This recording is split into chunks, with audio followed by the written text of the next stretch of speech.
자, 11월 5일 오늘 마감 증시 한번 살펴보도록 하겠습니다. 오늘 양대 증시가 모두 하락 마감했습니다. 이제 위에가 코스피, 아래가 코스닥 분봉인데 전약 구강 장세를 보이려던 국내 증시는 한 1시 15분 정도를 기점으로 해서 다시금 급락세가 연출되는 하루였어요. 전일 대한민국 금투세 폐지에 대한 기대가 어마무시하게 올라갔고 저 또한 이제 여당과 야당 모두 같은 입장을 내비치고 있기 때문에 90% 이상 금투세가 폐지될 거라고 생각을 하고 있습니다. 그래서 우리 개인 투자자분들은 사실 어제에 이어서 오늘도 증시가 많이 오를 것이다 라고 예견하신 분들이 많을 거예요. 근데 금투세뿐만이 아니라 거시적인 불확실성이 지금 많죠. 첫 번째가 이제 시작이 되었습니다. 한국 시간 기준으로 오후 2시부터 시작이 된 미국 대선이 있고요. 대선과 더불어서 이번 주에 미국의 FOMC가 있죠. 그래서 외국인 투자자들도 그렇고 이제 주요 투자자들은 전반적인 경계 및 관망 심리를 보인 하루가 아닌가라고 생각을 할 수 있을 것 같습니다. 그리고 좀 특이점이라고 하면은 오늘 한국을 제외하고 일본과 중국 증시는 좀 오르는 모습을 보이긴 보였어요. 예를 들어서 상해종합지수가 지금 1.89% 상승하는 모습을 보이고 있고 니케이가 1.11% 이렇게 확인이 되고 있는데 아무래도 어제 국내 증시가 좀 독단적으로 올라갔었기 때문에 어제 오늘 조금 디커플링 현상이 일어나는 게 아닌가. 최근에 일본 증시랑 좀 동조화되는 모습들이 많이 보였는데 어제 오늘은 상반된 모습을 보이는 것 같습니다. 어제 일본 증시가 휴장이었죠 참. 뒤늦게 올라간다는 관점도 약간은 있을 수 있을 거고. 그래서 많은 분들이 지금 느끼시는 거는 뭐 트럼프가 당선이 되면은 대한민국 증시가 엄청나게 꺾일 것이다. 무조건 해리스가 돼야 증시가 올라간다. 이렇게 생각을 많이 하시는 것 같은데 꼭 그렇지만은 않을 겁니다. 저는 개인적으로 트럼프가 되든 해리스가 되든 단기적인 충격은 사실 크게 있지는 않을 거라고 생각을 하고요.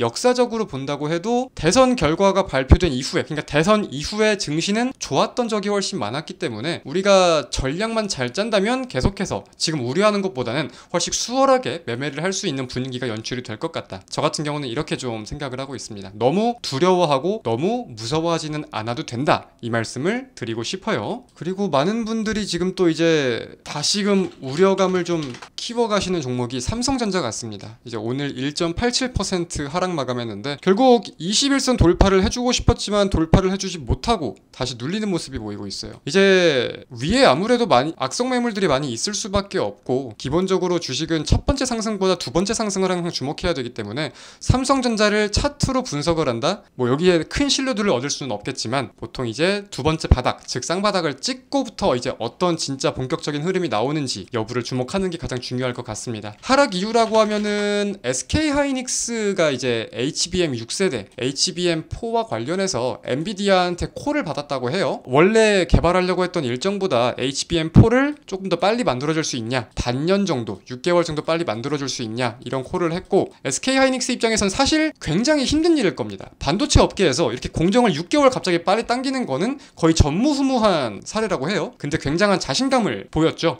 해보겠다. 우리가 해볼게. 이런 뉘앙스를 보이면서 오후에는 좀 빠졌지만 오늘 수급이 좀 많이 유입이 되었었고 반대로 삼성전자가 하락을 했고 이런 디커플링 형태가 보이는 게 아닌가라고 생각을 하고 있습니다. 그래서 증시의 좀 특이점들은 이렇게 정리를 할 수 있을 것 같고 오늘 밤부터 여러분들이 보셨으면 좋겠는 건 뭐냐면 미국의 국채금리입니다. 어제 같은 경우는 해리스가 당선될 확률이 올라간다고 하면서 국채금리가 좀 많이 빠졌었는데 이제 어떤 흐름이 좀 나올 것인지 여부가 중요하겠고 엔비디아 같은 경우가 이제 다우지수에도 편입이 된다고 하면서 시가총액 1위를 탈환을 하고 막 그런 모습들을 보이고 있어요. 그래서 엔비디아의 강세가 조금 꺾이지 않을 것인지 어제 빅테크 기업들이 다 하락하는데 엔비디아만 강보합세를 보였죠. 이 두 가지 대선 내용까지 세 가지 여부가 단기적으로 가장 중요할 것 같다까지 말씀드리면서 오늘 마감 증시는 마치도록 하겠습니다.